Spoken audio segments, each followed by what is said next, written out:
Okay, we are starting with adding our 2 pasta boxes that are gluten-free to boiling water. I mixed 2 different kinds to see which one was best. You're gonna leave it in here for 6 minutes.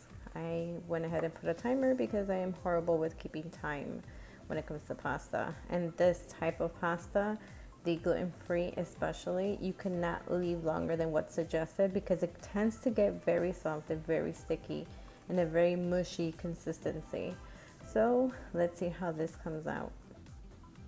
It is important to rinse your pasta after it is done cooking.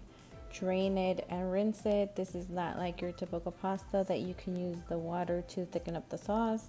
The water and the actual pasta itself does have a strange taste to it if you do leave the water and the pasta unrinsed. So if you're using gluten-free, rinse it first, then add it to your sauce. Or even if you're having your kids like mine that does the butter noodles because she's picky, it has a strange consistency and a strange taste if you don't rinse it and take it out in time.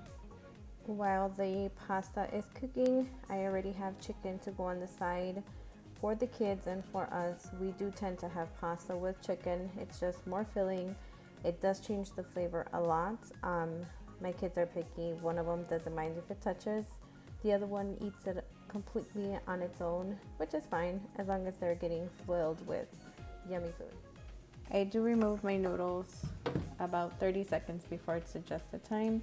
I wash the pot lightly from the bottom and I go ahead and add a little bit of olive oil and I put a little bit of cilantro into the spaghettis or the pasta so that it could give it a different flavor.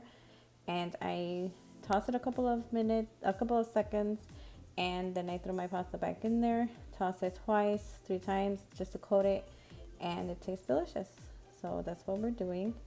We're gonna go ahead and heat the pasta sauce in a separate pan because, as I said, my kids are picky. Some like sauce, some don't like sauce. The one that doesn't like sauce, this is how they will be eating it, just with cilantro and the chicken on the side. I know a lot of people are going to be questioning why I do cilantro and not parsley. I actually don't like the taste of parsley, and I grew up in a Mexican household where we made spaghetti with cilantro, and that's how my family eats it now. So drizzle a little bit of oil over the top,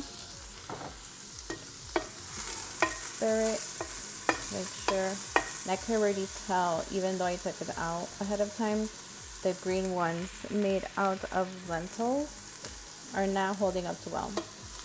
So I did taste it. The green ones have a specific taste to it, which is about a bean flavor. The chickpea ones, which are the yellower ones, those are very good. Those you cannot even tell that are not flour, that they are gluten-free. Those are great. Even though it looks like a lot of cilantro, you could tell by me just stirring it in that it's not. It actually already got distributed within the pasta, and it's only enough to give it a little slight taste. It's not a big deal. My kids don't mind it. If you don't like cilantro or are one of those few that the cilantro tastes like soap, just leave this part out. I do suggest that you do toss it with olive oil to make it a little bit more flavorful. It does change the taste quite a bit with the light flavored olive oil. This is the pasta that we use. We have been faithful to Prego since before I found out that we needed to go gluten-free due to a slight allergy. It is gluten-free. The label says so on the back. You do kind of have to look in order to find it. There.